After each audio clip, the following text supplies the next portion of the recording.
What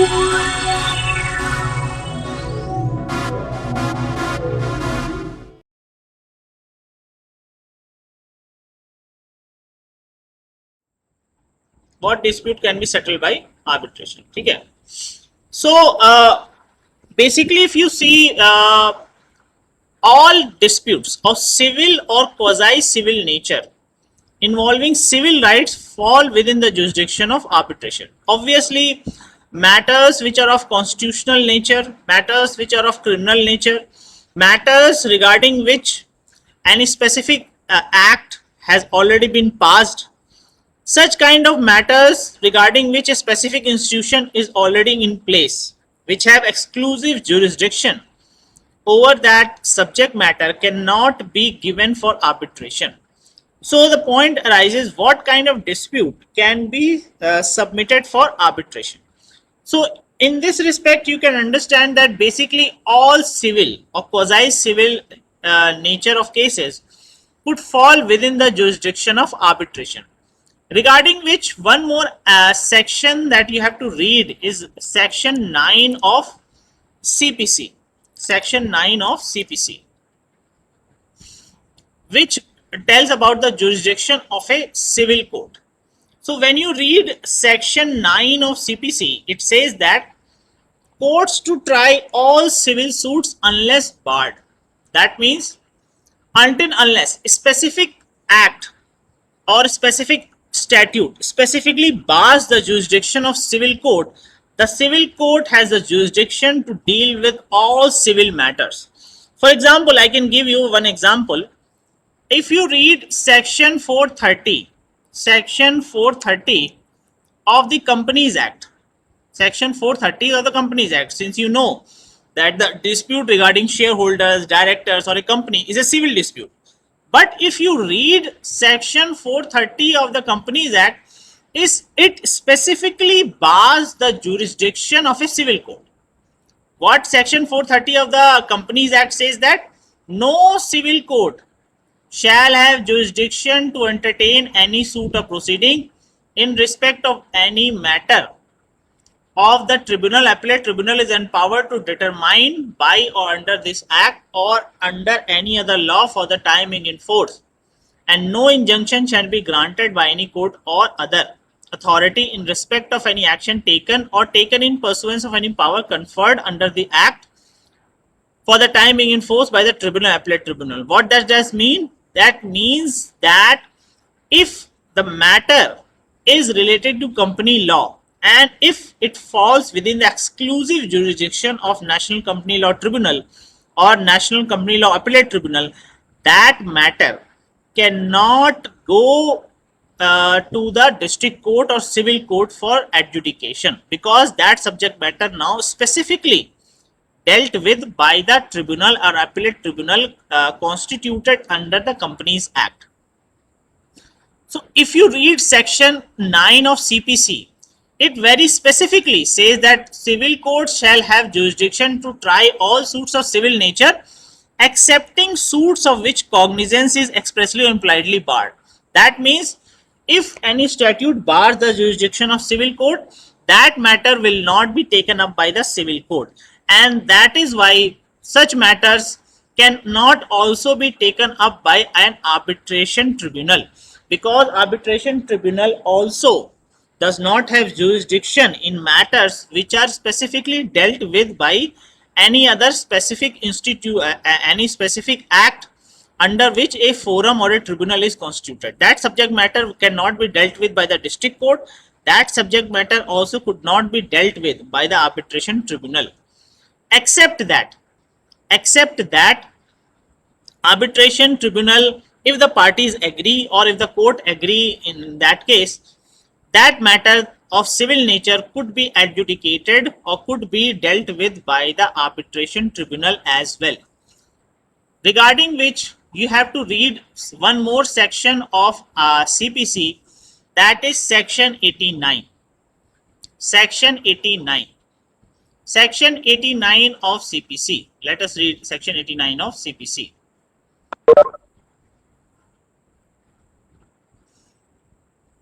So if you read section 89 of CPC, Wait.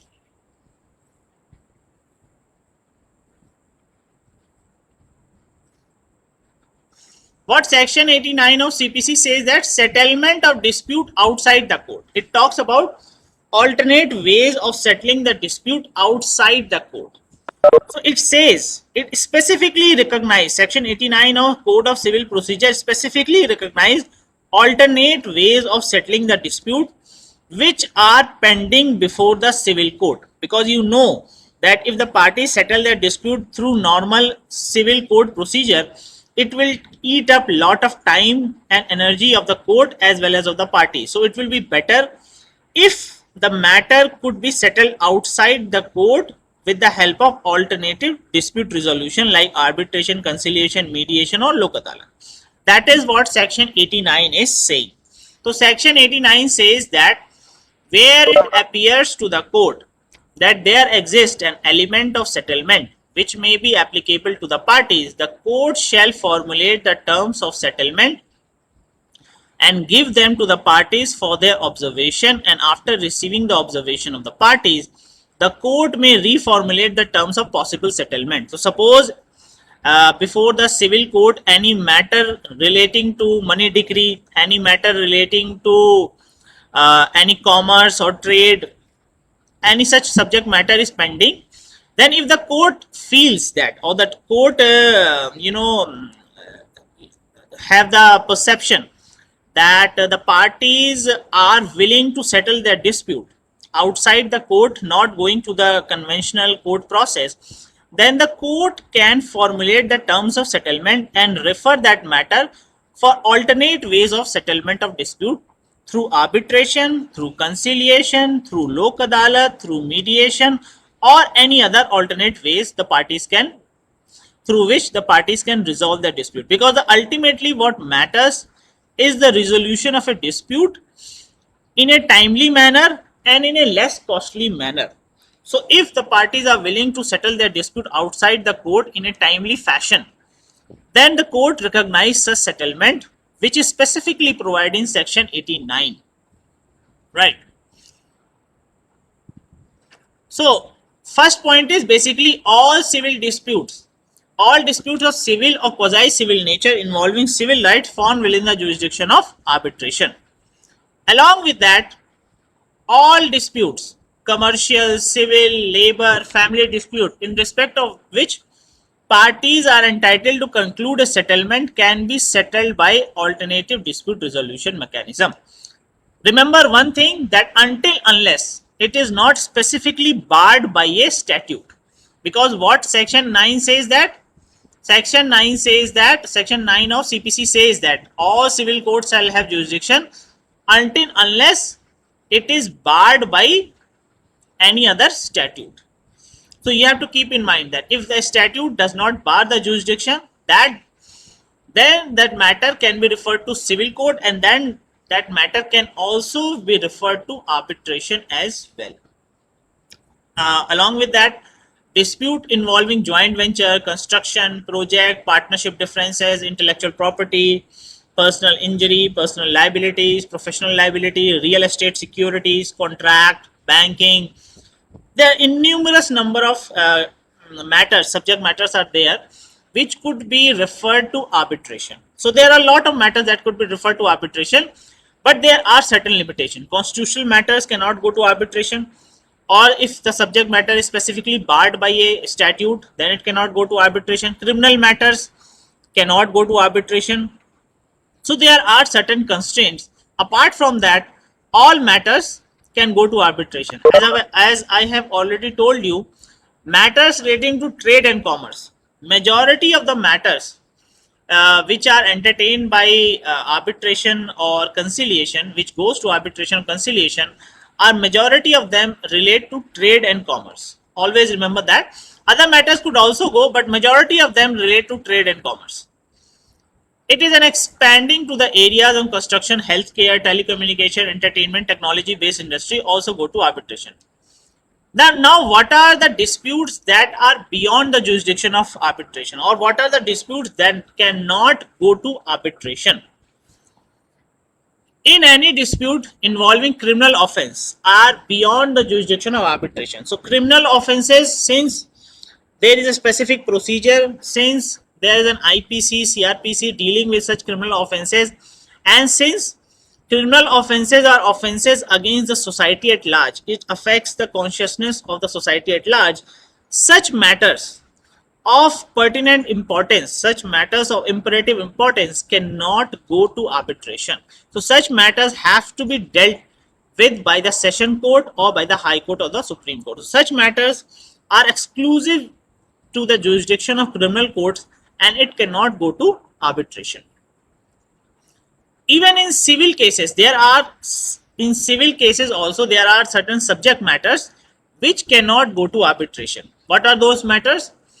Matrimonial matters or matters with conjugal rights. So matrimonial matters, which since Hindu Marriage Act is already in place and it gives specific powers to the family court to decide or adjudicate the dispute, matrimonial matters does not directly go to the arbitration or mediation. If it goes, then it will go under the supervision of the family court itself. As you have seen, as I have already discussed, that majority of the family matters in case of family court go to mediation if the party wants, but it cannot directly go to arbitration, mediation or conciliation. Second one is industrial dispute or revenue matters, income tax, other tax matters. Since tax matters, revenue matters, industrial dispute, revenue matters, etc., there is a specific statute in place, there is a specific forum in place. That is why by default such matters automatically cannot go to arbitration until unless the forum or the tribunal or the court wants such matter to go to arbitration. In only that case it can go to arbitration or any other alternate form of dispute resolution. Testamentary matters, matters relating to will. Since there is a probate court, matrimonial and probate court is there which decides such testamentary matters in place. There is a specific statute for that as well. So such matters also do not go to arbitration or any other alternate form of dispute resolution. Motor vehicle accident conversion, such motor vehicle act provide for specific jurisdiction of the civil court, and also it gives power to the Lok Adalat also to decide that such dispute. But by default, motor vehicle accident cases by default does not go to arbitration, since it also involves criminal aspect as well. इसमें criminal law भी involved होता है, since it involves some criminal aspect as well. By default, it does not go to arbitration. Matters under the Indian Trust Act, trusteeship of charitable institution, public charity, matters falling within the purview of monopolies and restricted trade practices act. Since MRTP Act, under the MRTP Act, Competition Commission of India and as well as National Company Law Tribunal has exclusive jurisdiction to adjudicate and administer such matters. Such matters does not by default goes to arbitration. Determination, guardianship or what? Guardianship and Wards Act is there, under which the courts have specifically been given the power to adjudicate such subject matter. Therefore, guardianship and wards matters, subject matters also does not go to arbitration. As per Section 24 of the Indian Contract Act, matter relating to unlawful consideration are void, and this matter cannot be referred for arbitration. So if the matter is for unlawful consideration, such matters cannot go to arbitration, since the consideration itself is void, since the contract itself is void. Such matters can only be adjudicated by the civil court itself. It cannot be adjudicated by the arbitrator. Important provisions. What are the important provisions relating to reconciliation? These provisions we will discuss later. Let us discuss some more aspects of subject matter of arbitration. So when we see arbitration, when we see the Arbitration Act, one more section is very important, that is section 2 clause 6. Section 2 clause 6. Let me quickly also discuss certain more matters which cannot go for arbitration. I have briefly given you matters which does not go to arbitration. But there are furthermore matters which does not go to arbitration. As I have already discussed, criminal matters do not go to arbitration. Matrimonial matters does not go to arbitration. Testamentary matters does not go to arbitration. Insolvency and bankruptcy proceedings also does not go to arbitration, because the point is that insolvency and bankruptcy matters are dealt with under Insolvency and Bankruptcy Code. As you must be aware, it was introduced in 2019. So under the Insolvency and Bankruptcy Code, the National Company Law Tribunal has been given specific power to decide revival and rehabilitation of the company, to decide whether the company must be revived or be declared insolvent or be wound up. So such matters also do not go to arbitration. Proceedings for industrial disputes does not go to arbitration. Winding up proceedings of companies also does not go to arbitration. Dispute covered by Consumer Protection Act. Consumer Protection Act related disputes also do not go to arbitration, because there is a specific Consumer Protection Act, and also there is a specific consumer forum which is in place which decides such dispute. That's why Consumer Protection Act also does not permit directly going to arbitration for decision of the arbitration for decision of civil disputes relating to consumer law. Tort for harming of business reputation. So if there is a case related to defamation under civil law, such cases also does not go to arbitration. It lies within the exclusive jurisdiction of the civil courts. Proceeding for appointment of guardians. Guardians proceeding also, since Guardianship and Ward Act is specifically in place, which provide for the proceeding as well as give exclusive jurisdiction to the ward court, guardianship and ward courts to decide such matters. Such matters also does not go to arbitration. One interesting aspect that I would like to discuss is that consumer law matters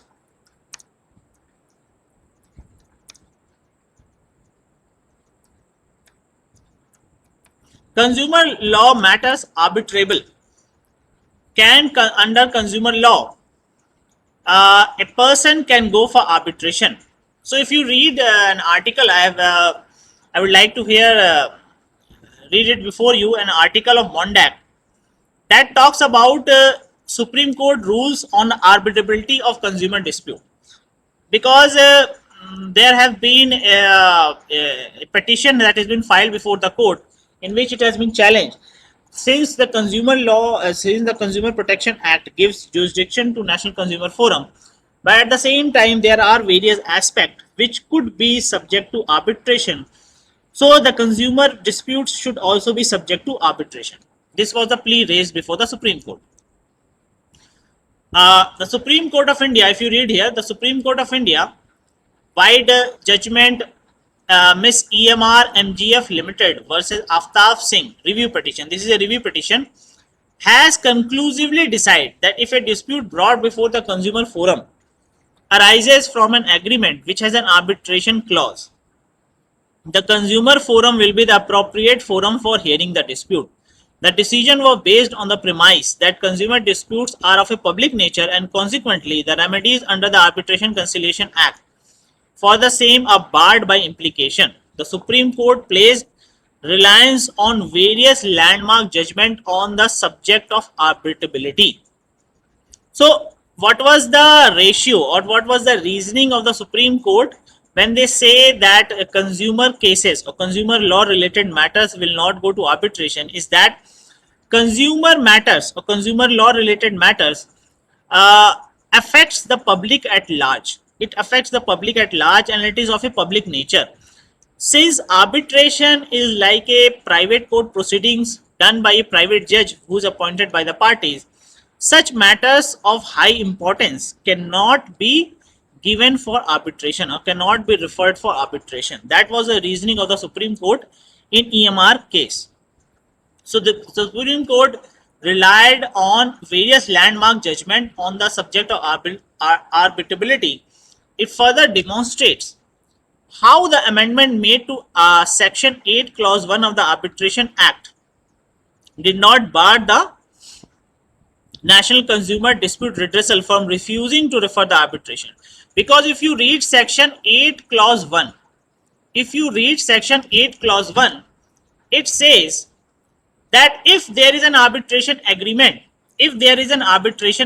between the parties, then in that case, the the matter must be referred to arbitration. See, if you see section 8 clause 1, it says that a judicial authority before which an action is brought in a matter which is a subject matter of an arbitration agreement shall, if the party to the arbitration agreement or any person claiming through or under them so applies not later than the date of submitting his first statement on the substance of the dispute, then notwithstanding any judgment, decree, order, Supreme Court or any court, refer the party to arbitration unless it finds prima facie no valid arbitration agreement. So what says section 8 clause 1 says that if there is an arbitration agreement between the parties, or if there is a agreement between the parties in which there is a separate clause for arbitration, then in that case the civil court will not have jurisdiction and that matter must be referred to in all cases to arbitration. That was the bone of contention in this case, EMR case, in which the parties have included an arbitration clause in their agreement, and the parties says that they want to go to an arbitration. So they wanted to take up the matter of consumer law related matter for arbitration. In that case, Supreme Court in the review petition of 2017 rejected this. The Supreme Court says that since the matter is of a public nature, such matter of high importance, such matter of such having wide ambit and scope and could affect the public at large, such matter of public nature or public policy could not be referred to an arbitrator presiding over arbitration tribunal, which is a private judicial proceeding. Therefore, the Supreme Court said that section 8 clause 1 of the Arbitration Act, which says that arbitration under arbitration agreement, the civil court must refer the matter for arbitration, will not apply. It will not apply in case of consumer law related matter, and consumer forum can ignore the arbitration agreement and consumer forum can proceed with the case even though there is an arbitration agreement between the parties. Okay, so please remember this case, Miss EMR MGF Limited, Land Limited versus Aftab Singh. It is a 2017 judgment of the Supreme Court.